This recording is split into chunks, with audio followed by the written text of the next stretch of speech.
Spencer Davis Group. All right, now we've reacted to a few bands that's kind of named after a person, and you know, it's named after the person, but is labeled the band or the group.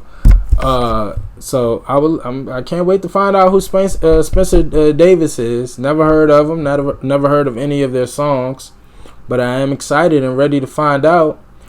So here we go. They were a British blues and rhythm and blues influenced rock band. I like this. Blues and rhythm and blues. This should be fun. Formed in Birmingham in 1963 by Spencer Davis, guitar, brothers Steve Winwood, vocals, keyboard, and guitar, and Muff Winwood, bass guitar, and Pete York, drums. Their best known songs include UK #1 hits, Keep On Running, and Somebody Help Me.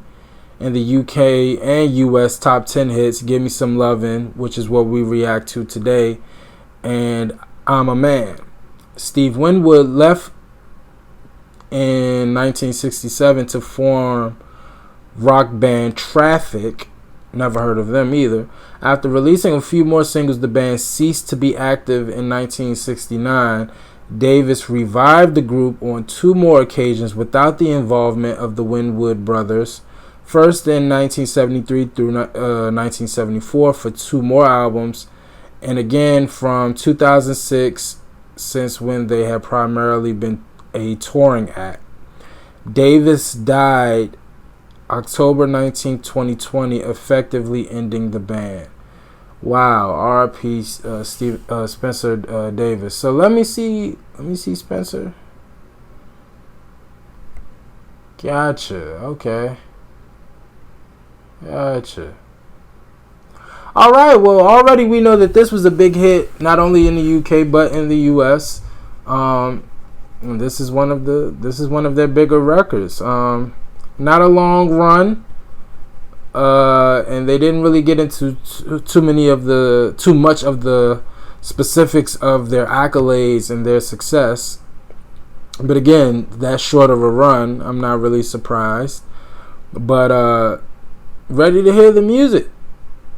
And again, in that short period of time, it seemed like they had almost 2 handfuls of hits, about 7 or 8. That's pretty impressive. So ready to hear it. Give me some lovin'. Give me some lovin' then. Let's hear what you got.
Love that bass.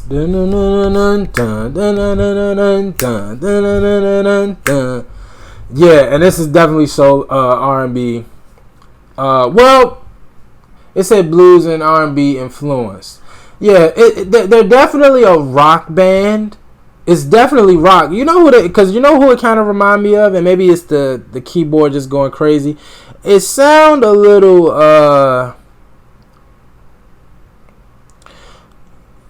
something I'm loving. I was about to say the Doors, but like the Doors and somebody else. They're like a blend. It's definitely not the Doors. A little bit of the Doors.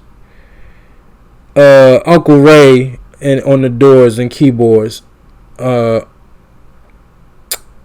but I can't think of. It's the Doors and somebody else. It's the Doors and somebody else, but yeah, I like this. This is definitely up my alley.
Oh yeah.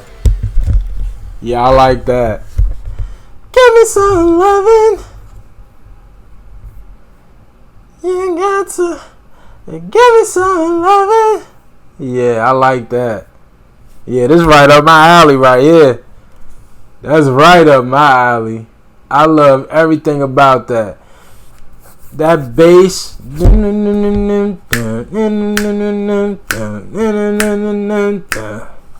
Love the keyboard. Love the tambourine. I think that was a tambourine. Great record. Great record. And that's Steve singing, right?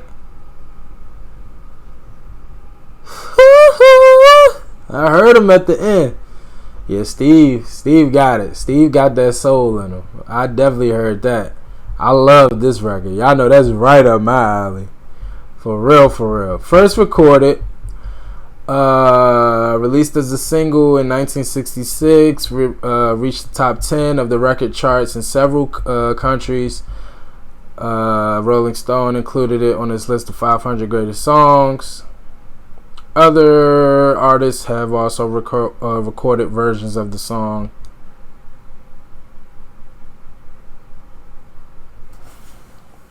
As recalled by bassist Muff Winwood. Shout out to Muff. Muff was going crazy. Love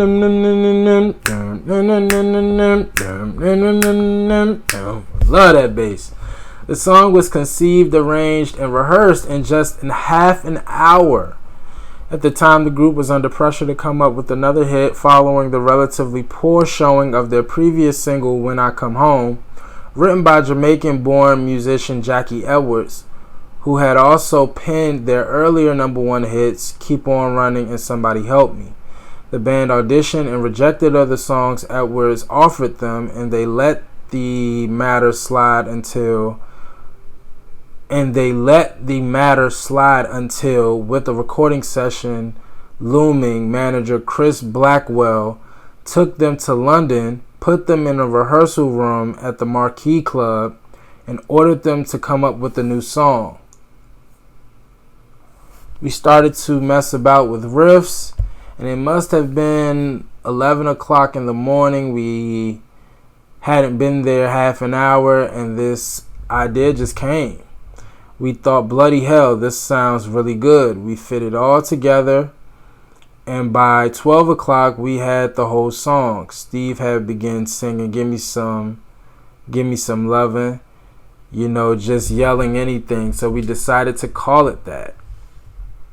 We worked out the middle 8 and then went to a cafe that's still on the corner down the road. Blackwell came to see how we were going on to find our equipment set up and us not there. He storms into the cafe absolutely screaming. "How can you do this?" he screams. "Don't worry," we said. We were all really confident. We took him back and said, "How's this for half an hour's work?"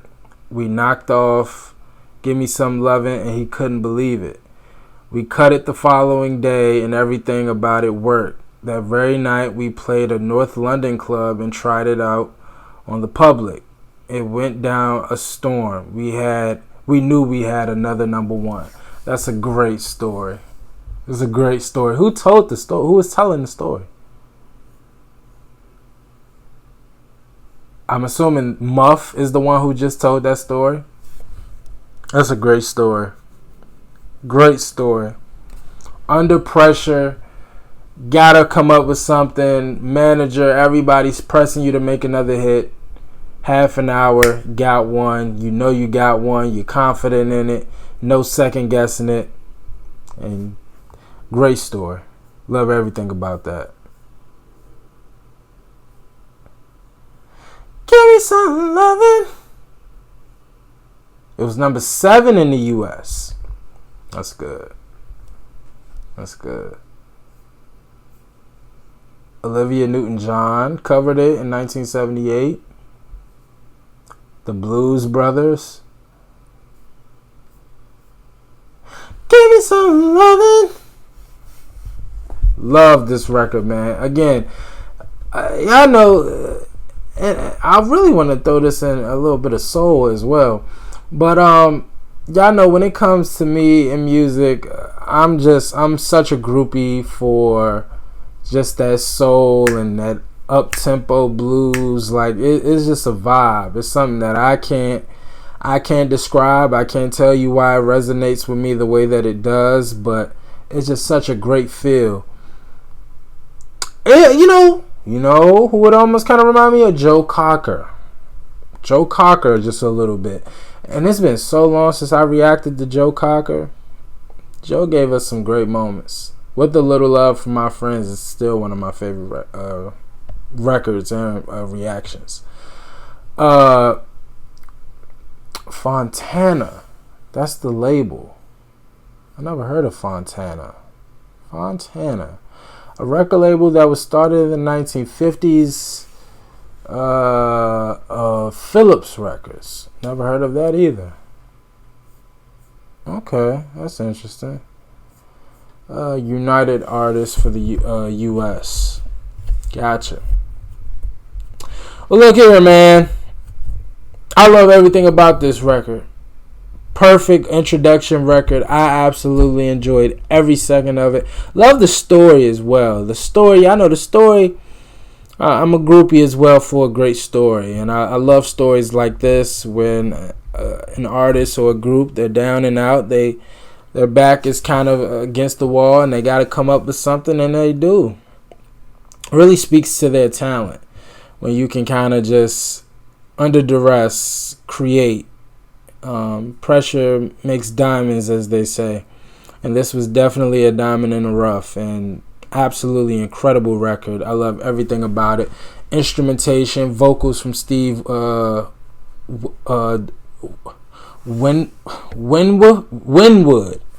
Steve Winwood was absolutely phenomenal. Just a great record. Don't have the slightest bit of criticism for it. Absolutely incredible. And it sounded like they had fun in that, just that half hour of making this song. Sounded like a very fun record to make. So checked all the boxes for me. Y'all let me know how y'all felt about it. As always, like, comment, and subscribe. I appreciate y'all for watching. Until next time, with the Spencer Davis Group. Peace.